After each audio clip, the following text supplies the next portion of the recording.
Good morning, everybody.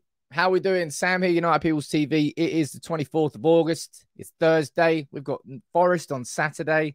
I'm going to be bringing you my Forest starting 11 video a little bit later today.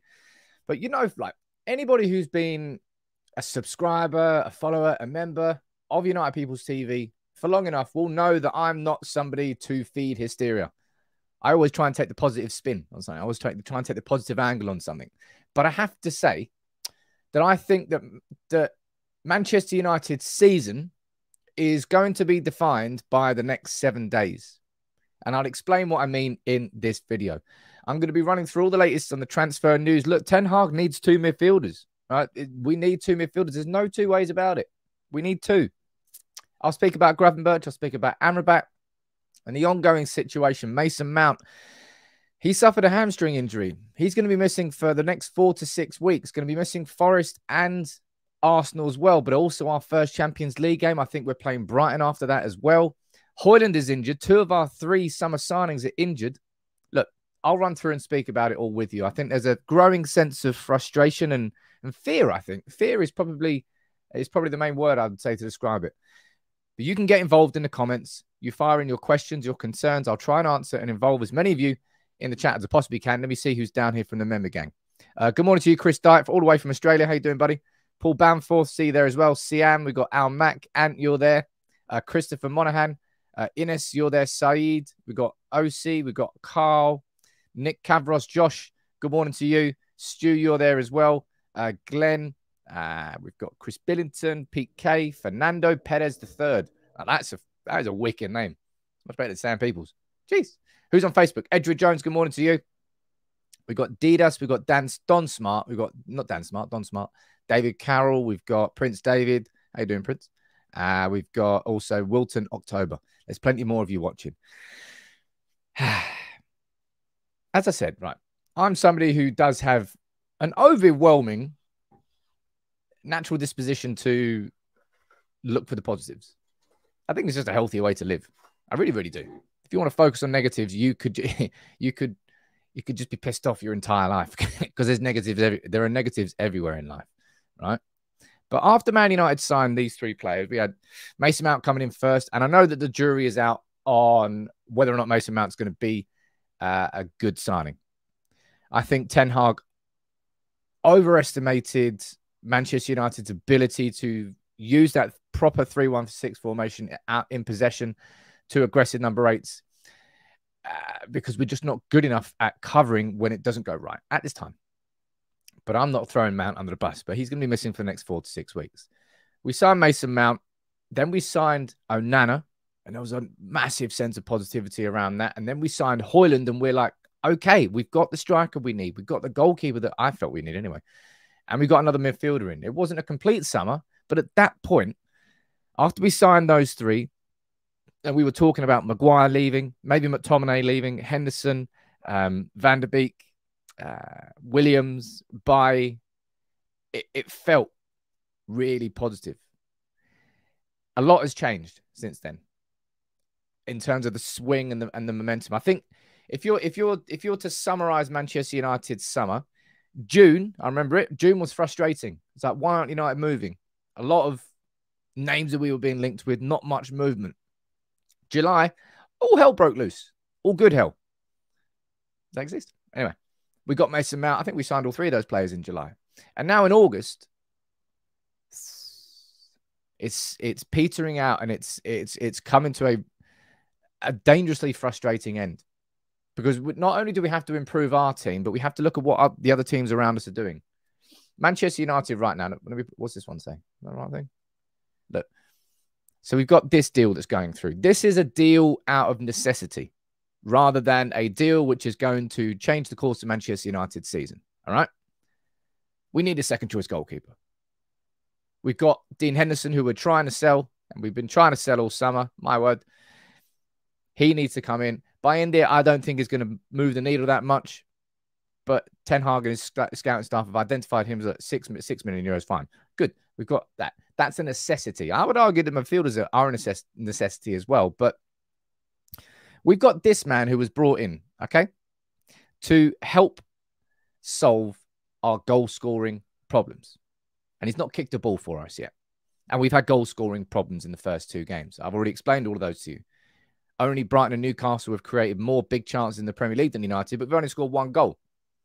We had 14 shots in the first half against Spurs, which is our most away from home in the Premier League since 2008. That's how many chances we created in that first half. How many goals did we score? Nil point. Højlund is supposed to be coming into... I don't think he can solve those problems on his own, but Man United's attacking shapes should be significantly better with him there. However, that's a lot of pressure for a 20-year-old. But he's currently injured. And then we look at this news yesterday, which, Dazzy, I agree, he's not a proven goal scorer. But that's the measure of how much kind of United are pinning our hopes now on a 20-year-old who, I don't even know, sure he made like 20 senior appearances for Atalanta in Serie A. It's a dangerous situation to be in. Having all your eggs in one basket, no matter who it is. Annie, you're saying it's not as simple as that, Sam. Højlund won't make Anthony and co-finish chances. No, it's not as simple as that. And I for the life of me can't give you an explanation to it anymore, right? Can't give you an explanation as to why Manchester United in front of goal crap their pants. I don't know what amount of training can be done. It's up there. It's up there. Jonathan with a pretty fair comment that I completely agree with. He's saying, if our season is defined by the next 7 days, then it just shows what a shambles this club is. And it's almost like that. Look, I'm going to speak about the finances later, but I think what these last few weeks have really shown you, and some people try to not believe it, or I don't know, they just believe what they wanted. Man United have been working to a tight budget this summer that depends on how much we've got on our credit card. We have been spending on Daddy's credit card for years now. And there's no money left. That's why we're stuck in this situation. And look, as I said, Højlund is injured. And then we see what's going on with Mason Mount. So Mason Mount is now going to be missing, look, for the next 4 to 6 weeks. That's an unexpected blow. Now, even if Mason Mount has not played particularly well in these first 2 games, I know he hasn't. That's it. I'm guessing they're trolls, right? You have to be a troll. Someone up there commenting saying, look, Mason Mount's been crap for the first 2 games. Should have kept Fred. I presume you're a troll. Because no logical United fan is going to have that argument. No logical United fan is going to write off a signing. What, would you have written off Patrice Evra after he had a crap debut? It's weird. And it's indicative of the frustration that exists among United fans. Another season has started. We went into this when we came out of this preseason, genuine positivity. I thought we had justified reason to be hopeful of a very positive season. And only a few weeks later, I think we're in a situation now where we're going, honestly, man, if we don't sign the right players in the next 7 days, there's pretty much no chance on us improving on Man United finishing. Because that's the aim of our season, right? Let me pull this up here. The aim of our season, this season, is to get better than 3rd. So we're going for the top 2 in the Premier League, which was Arsenal and City last year. So we've got to knock one of those 2 teams off one of those spots. That's the aim, looking upwards. Our aim is to get better than the League Cup. So what's that? Probably quarterfinals of the Champions League, I think we should be aiming for. So if we're aiming for the quarterfinals of the Champions League and to finish 2nd, which is an improvement on last season, the squad as it stands, the midfield in particular as it stands, is just not capable of doing that. Just spat on the mic. That's how angry I am. I'm not angry. I'm just frustrated. And look, my God, this whole McTominay I think the McTominay situation sums it up perfectly, right? Back in pre-season, a youngster by the name of Kobbie Mainoo broke through into the first team squad, and he was looking fly, man. He was looking so good. I was so excited to stay up and watch Kobbie Mainoo start in midfield against Real Madrid against Cruz, against Bellingham. I was like, this is your moment, man. Injury. Rules him out for 3 months. And that meant that Manchester United had to sort of kind of rein in the idea of letting McTominay go. And maybe that sort of changed a little bit. West Ham came in with a 30 mil bid, and we obviously rejected it because we thought it was worth more. And now, balls, one sec. And now Mason Mount is going to be missing for the next 4 to 6 weeks. And now all of a sudden, Man United and Ten Hag are thinking, well, I'm not sure we can actually let McTominay go. I actually don't think that anyone's going to come back in for McTominay, so we're stuck with him anyway. But the same sort of thing goes for, like I said, I spoke about Kobbie Mainoo there, and the same thing really goes for Dean Henderson, right? He should have been sold ages ago. Ages ago. Only reason he wasn't sold at the start of the summer is because we didn't know what was going on with David De Gea. So he was kept in limbo. And he was injured as well. Both of those two things combined. Then the De Gea situation got sorted. Oh, yeah, we need to sign a goalkeeper now, actually. Let's go and look. So then we were too busy signing Onana. Henderson just kind of sat there, stuck in limbo. Didn't he go on the pre-season tour as well? I think he did. Then, start of the season, Tom Heaton gets injured. Yeah, in fact, so we haven't even got 3 goalkeepers anymore. Dean Henderson, all of a sudden, is sitting on the bench. All of a sudden, another blocker to Dean Henderson's exit. Injuries really haven't helped us. Injuries to Kobbie and now injuries to Mason Mount have affected Man United's confidence in letting McTominay go. Injuries to Tom Heaton, an injury to himself, the De Gea situation, the Onana situation, has all delayed a Henderson exit. And it's, man, honestly, we had so much reason for positivity here. I'm going to read a few of your comments. I'm not coming here doom and gloom, all right? I'm not saying our season is over, but I'm saying if our true ambitions this season were to improve on last season, then our ability to achieve those ambitions is going to be changed by what happens in these next 7 days. Because I don't think this midfield has the quality and the depth. We're playing once a week at the moment. This time next week, well, in the evening anyway, it's the Champions League group stage draw. I'll be doing it live here with you. Well, I won't be doing it live. I'll be reacting to it live with you here as a community. We're going to be playing twice a week, including Champions League. We might get drawn against Real. We might have it so that we got Real Madrid, Arsenal, and Chelsea in the space of 7 days. Imagine this squad trying to cope with those. And when you put it in that context, you're like, all right, yeah, cry. Jeez. All right. All right, let me go down here and see what you're saying. We shouldn't be so critical after 2, after 8. I'd worry. Ads, I'm not talking about the individual performances. I'm actually, like, famous last words here. I'm not worried about the performances per se. I'm worried about the fitness of the individuals, yes. I think that will improve over time. Once Horland is in, once everyone's settled in, I think the football will get better. Last season, we started absolutely terribly, and this season, we started poorly too. It's just the fact that we've had a year in between, and probably 5 of the starting 11, I think, against Spurs were Ten Hag players. I know the football will improve. I'm more talking about the things outside of the football where Ten Hag needs to be supported. I'm not saying that people are like, oh, Sam, look, you spent how much? 160 odd million this summer. Jeez, wish my club could spend that. Fucking Declan Rice cost Arsenal 105 million, one player. Moises Caicedo to Chelsea, 130 million, one player.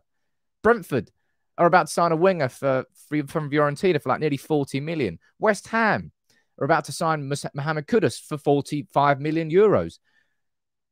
The game is the Super League. The Premier League is the Super League now. So your expectations of what clubs should be spending before, and it's all out the window. And Man City, look, right now, our season is not derailed by a Mason Mount injury, right? Okay, it's not derailed by a Mason Mount injury. It's not derailed by a Kobbie Mainoo injury. Just it's spanners in the works. And then you look at Man City, who've got Kevin De Bruyne out for 3 months. You think, oh, that's the main cog of their machine. They're screwed. No, they've started the season. They've won both games and are about to spend 50 mil on, who is it? Nunez, who tore us apart when we played them. Slick. Well, suppose it's easy when you don't have any rules you got to stick to. Now, there's a few super chats down here. Let me read these out, and then I'm going to go back to the comments.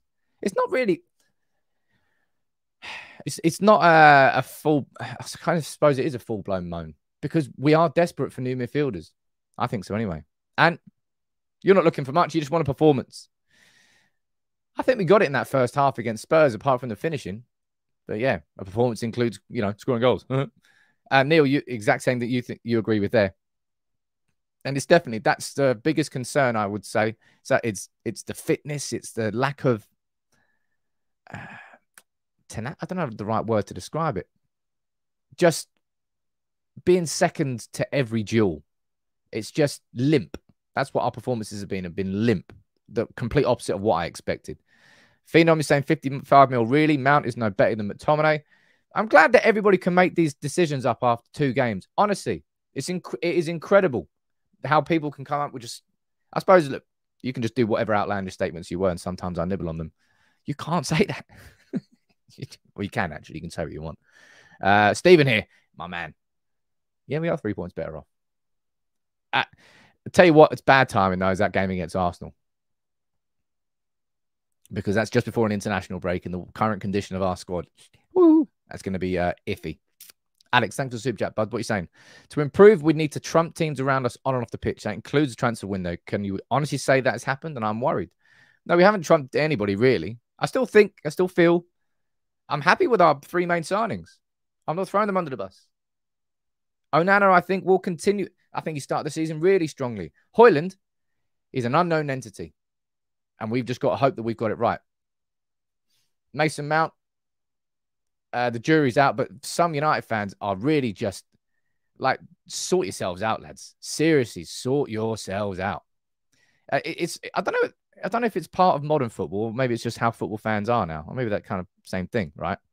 But like the necessity to immediately see 9 out of 10 performances back to back to back to back. Immediately, and if it's not immediately, sod that, get him out, he's crap, get Fred back. Boo. It's weird. It's odd. It's the instant gratification that everyone needs. What I do think is justified is saying I don't think Mason Mount's been particularly good so far. I think he's struggling in this system. I think Erik Ten Hag has to look at it and say, okay, what's the actual best way to be using these? Maybe it's not quite what I'm doing. That there, it's called constructive criticism. Fair and justified criticism there, but just going absolutely, sod that, he's crap. Chelsea didn't want him. It's like, you may as well go and support another club, lads. You really may as well go and support another club. It's obviously when things aren't going right, people look for scapegoats, right? And what's the easiest scapegoat? Yeah, Mason Mount. Thank you very much.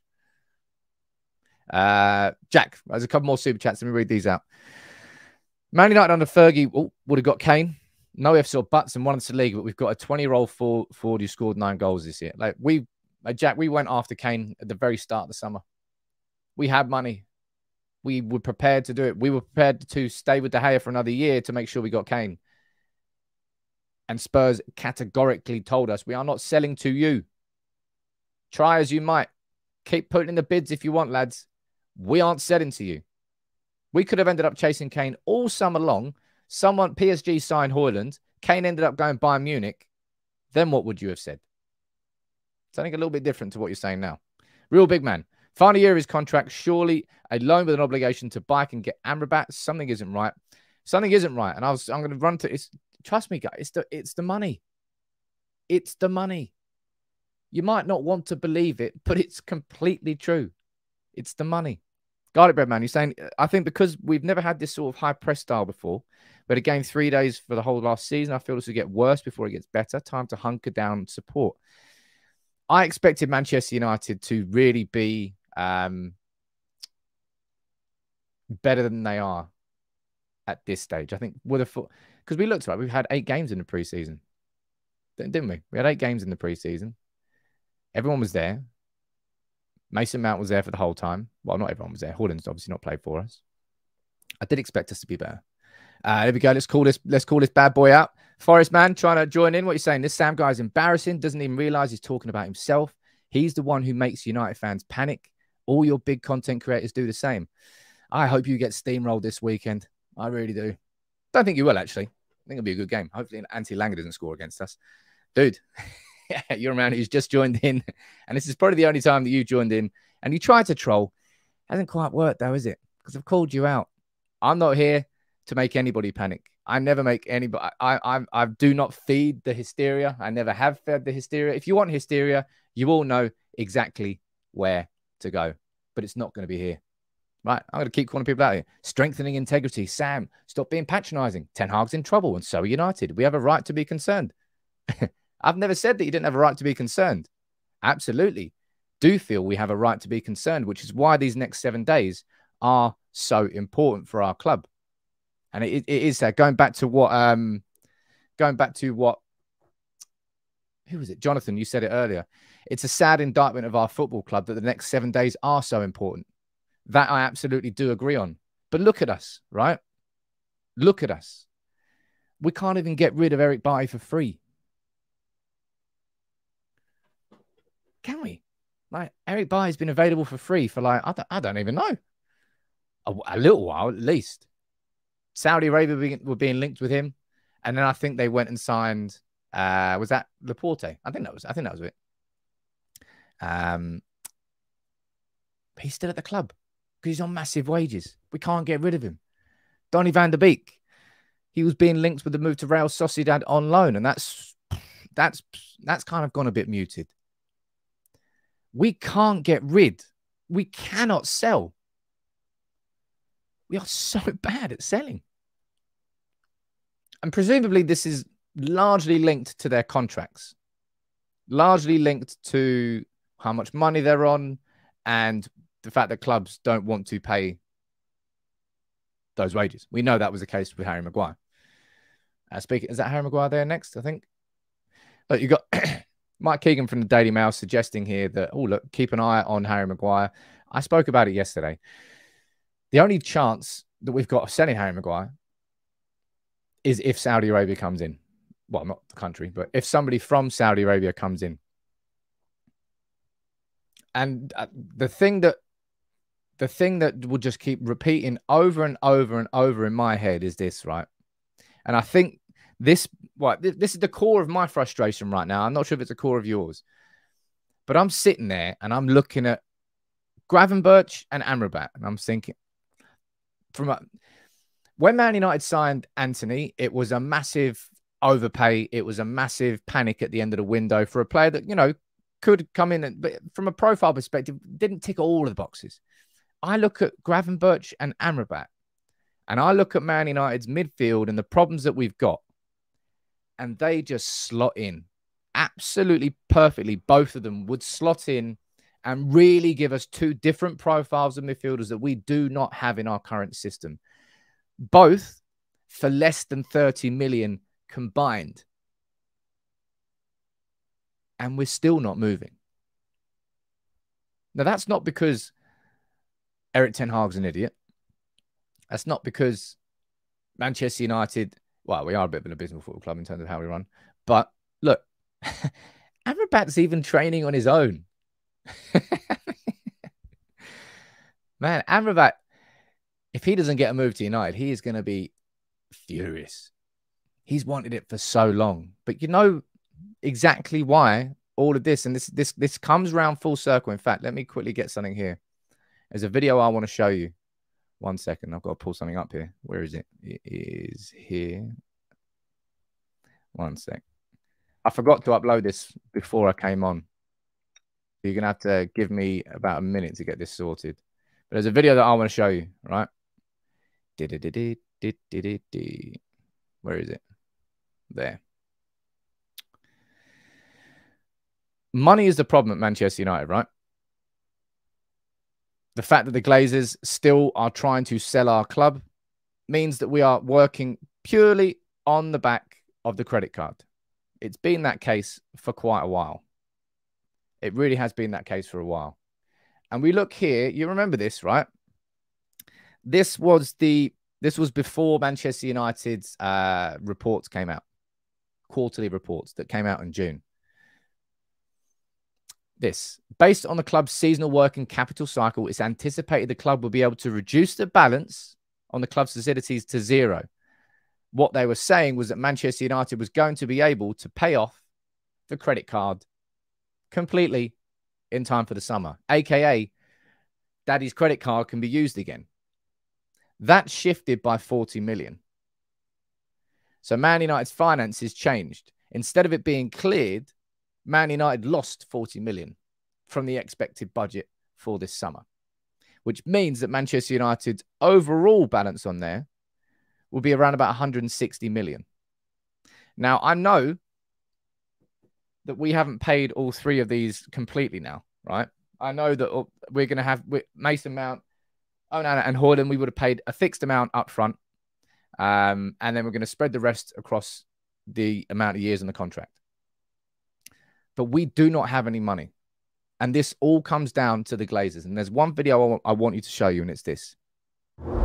Sir Jim Ratcliffe wants to buy a stake in Manchester United with a view to taking full control. Sheikh Jassim has submitted a fifth improved bid for Manchester United. Got 24 million quid out of the club about 2 months ago. We've got now a decrepit, rotting stadium. You've got a football project where they haven't got a clue. This challenge incites conflict. Conflict means catastrophe. There has been a report yesterday suggesting that the Glazers are pausing the takeover.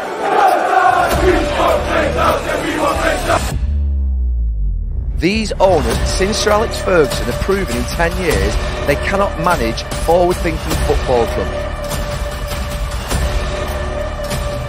We're now seeing what's happening, and it's a mess, and it cannot continue to go on. It can't.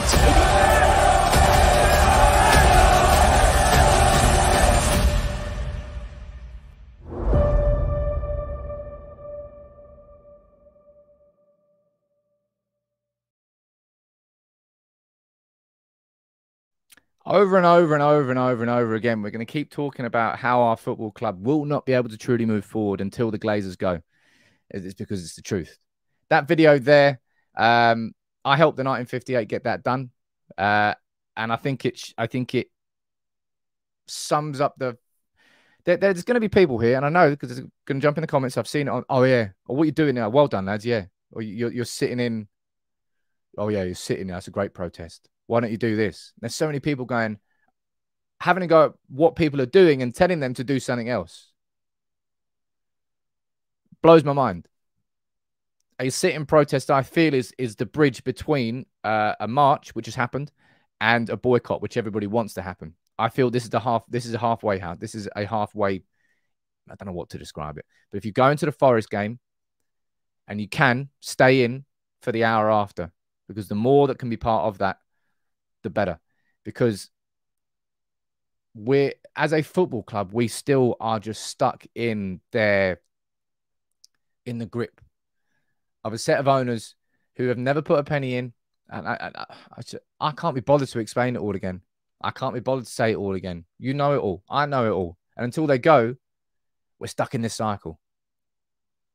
And we've spent our money this summer, right? We have spent our money. And until we sell players, we can't even move for the most logical of signings. We can't even move for 2 players that we could get for less than 30 million that would really, really fit Ten Hag. 2 players who have worked under Ten Hag as well, that would suit the system.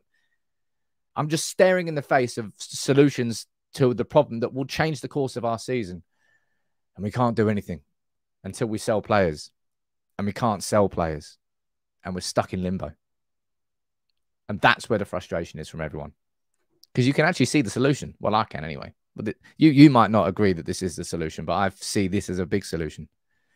Malps, I'm not sure if you're talking about me. You're saying repeating the same old crap week in, week out. Well, that might be to do with the takeover. I don't know whether you're speaking about me there, but this is the same crap week in, week out. Sheikh Jassim this, Sheikh Jassim that. Glazers aren't selling. Glazers are selling. Sheikh Jassim's confident. Jim Ratcliffe's confident. Sale was imminent. No, it's not. Sale was definitely imminent now. No, it's not.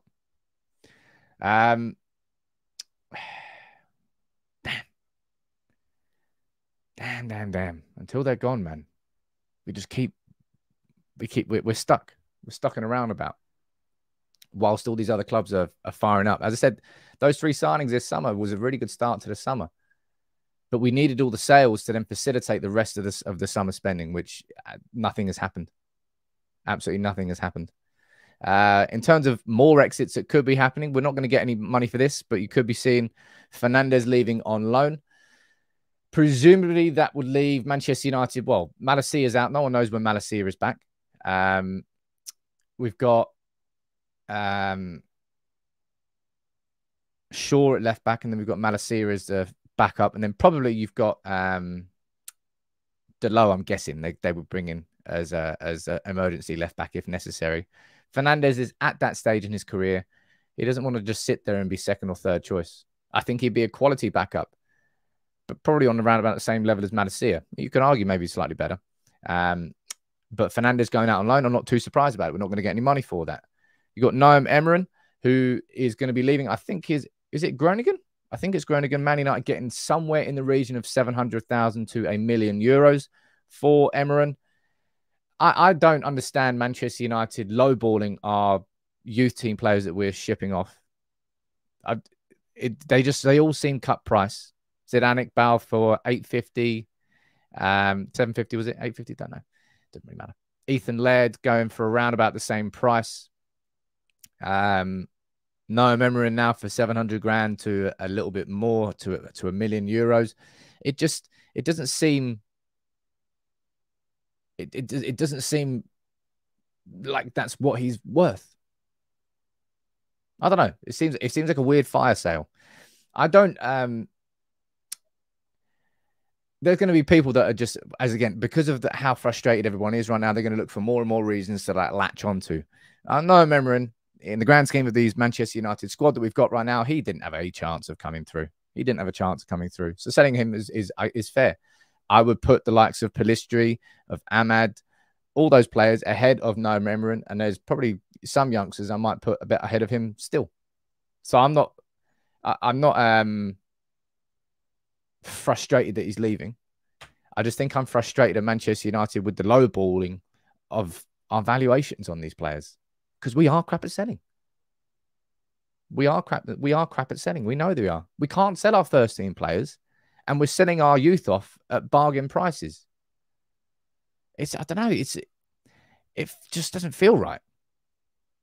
And you're saying it baffles me why we haven't sent these lads out on loan to Carrick and Maguire. Well, it looks like we might be selling Brandon Williams out on loan to Kieran McKenna. I think Ipswich top of the championship. Someone told me that. Mad start to the season. Right, McKenna is doing bits with Ipswich. Really happy for him. Look, championship table. Jeez. Go on, Kieran McKenna. Top of the league after three wins. What a guy. But no, Emeren, good luck to you, man, out there at Groningen. But that's another youth player is leaving for not much money. What are the talking points we got here? Now, this was something that came out yesterday, and you realize I've got this as a footnote. This is like the 20th tab I've got open, because there's whispers and there's murmurs that Andre Onana is going to be returning to the Cameroon squad. Now, you know that he fell out with the manager Rigobert Song, and he left the Cameroon team. I think, if I'm correct, was it over a style of play? Was it at AFCON? And Andre Onana was refusing to sort of boot it long because it's not really how he plays. Whereas I don't know whether I'm making that up in my head. But anyway, they fell out. Onana retired from the Cameroon team. Now there's whispers and reports suggesting that might be changed and that Onana might well miss. Is it January, I think? I think January is the African Cup of Nations. Not sure what it is. Ben, you're saying it was a style of play. I think it was a style of play, but I don't particularly know. But if that is the case, then all of a sudden, this guy becomes more important than we thought he would be. And Manchester United's backup goalkeeper has to reflect how Onana plays. Emma, you're saying Cameroon didn't qualify. Are they not qualified, or is it just the qualification's not finished yet? Don't know. But that's certainly one to watch out for. Now, the last, what is it, 35 minutes. I've run through my talking points. It feels like it's been a bit of a monologue today rather than news because, truth be told, ladies and gents, I've got no update to bring you on signing Amrabat. I've got no update to bring you on signing Gravenberch. There's not really an update to bring you on the sale of Henderson or McTominay or Maguire. Williams might be leaving on loan. Fernandes might be leaving on loan. We've got so much to do in these next 7 days. And I trust Ten Hag. I think the tough start that we've had to this season, I trust that Ten Hag will navigate his way through this. I think the Arsenal game is badly timed and unfortunate in that sense. It's a game where we're going to have a weakened squad, and Arsenal, well, let's see what happens. But we saw how intense that game was last season. Remember when we didn't have Casemiro? What about when Casemiro's not at the races and we don't have a striker still? Let's find out. But 7 days, man. In an ideal situation, I did my video yesterday, right, on what I would hope that the end of this transfer window holds. If dreams came true, we'd sign 2 midfielders and we'd sign another forward. And we'd sell Henderson, we'd sell Maguire, we'd sell Beek, we'd sell... Who else on the board? Van der Beek. Williams would leave. I don't think McTominay is going to leave now. Let me see what you're saying. What would you think if McTominay started against Arsenal? Bertrand, I would not be surprised. And in fact, I would probably say it might be the right thing to do.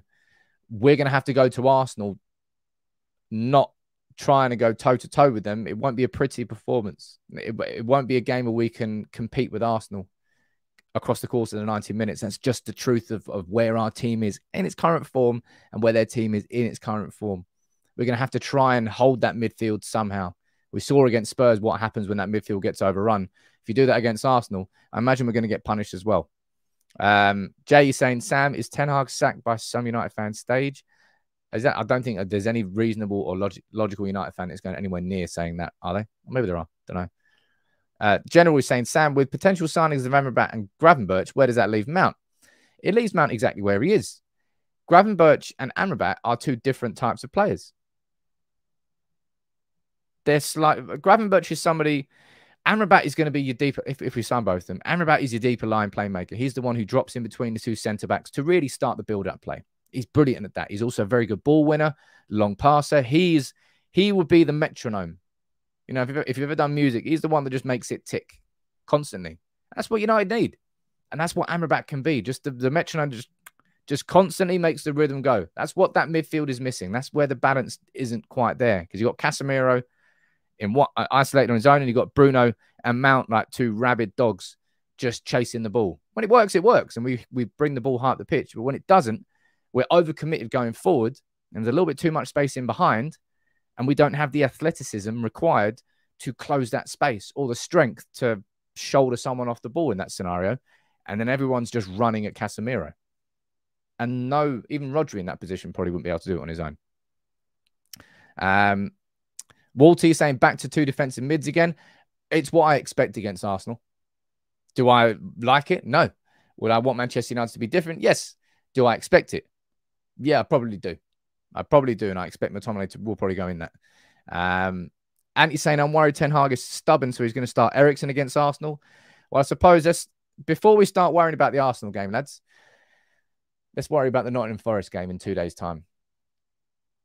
Nottingham Forest won't be easy, but we're at home against Forest. We should be winning this game. And there's going to have to be there's going to have to be a different level of performance. We need to see the level of performance from the first half against Spurs across the course of 90 minutes with, added finishing. If we do that against Nottingham Forest, we'll beat them. We had the performance in the first half against Spurs. It was right there. But the alarming drop-off that happens in second halves, especially away from home, against top teams from United, staggering. Happened again at the weekend. Forest, let's see. My lunchtime video today is going to be my Forest 11. The changes that I think need to be made in this team for us to go on and get the 3 points. Carl, you're saying, what about a second striker? Yeah, I think in an ideal world, 2 central midfielders and another forward. I'm not sure whether that forward would be someone who has to be a striker. Probably someone who's more naturally inclined to play centrally, but can also play on the left and the right. Kudus would have been perfect, I think, but he went for 45 million. Højlund, like I've seen you, I can see a few of you mentioning it down in the comments, and I wouldn't be surprised. I think we could see Højlund in the squad to face Forest. I don't think we'll see Højlund in the starting 11, but I think we'll see him in the squad. And James, look, right, there's everybody's arguing about what the biggest issue is at United right now. Some people would argue that the issue is Man United's fitness and application and intensity levels. Others would argue it's the finishing. But truth be told, this is a fact. If Man United's finishing was better in these first 2 games, it would have been a totally different affair. It's not as if we're not making chances. We're making chances aplenty.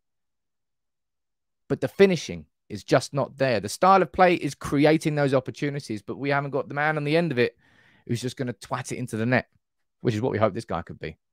So as much as I know we can fear and panic about everything, it's not all doom and gloom. It's been a rough start to the season, but I'll tell you what, it was 10 times worse last season with a significantly worse squad. And Erik Ten Hag turned that around. I'm confident that he can do the same thing again now. But I'm really confused about the lack of fitness given a full preseason. The poor finishing doesn't surprise me, but come on. You are Premier League top-level elite footballers. Hit the target. Just hit the target. And then Højlund, fingers crossed, he comes in and starts bagging loads of goals. But that we don't know. And that we can't have an unrealistic expectation. I guarantee you, if Højlund goes 3 games without a goal, watch tons of United fans turn their back on him. Immediately. I'm going to end this now. It's not all massive, massive doom and gloom, all right? I know that I'm coming here with some fear because me as a fan, I want United to be competing for the top 2 spots this season, and I want us to be genuinely competitive in the Premier League and get out of the group stages. That's my ambition for this season. And I don't think that ambition is possible if we don't nail these next 7 days. So United, you got a lot to do. Let's see if they do it. Thank you, everyone, for tuning in. I'll be back tomorrow, as always. And I'll be back here later on today with my lunchtime video, my Forest starting 11. Take it easy.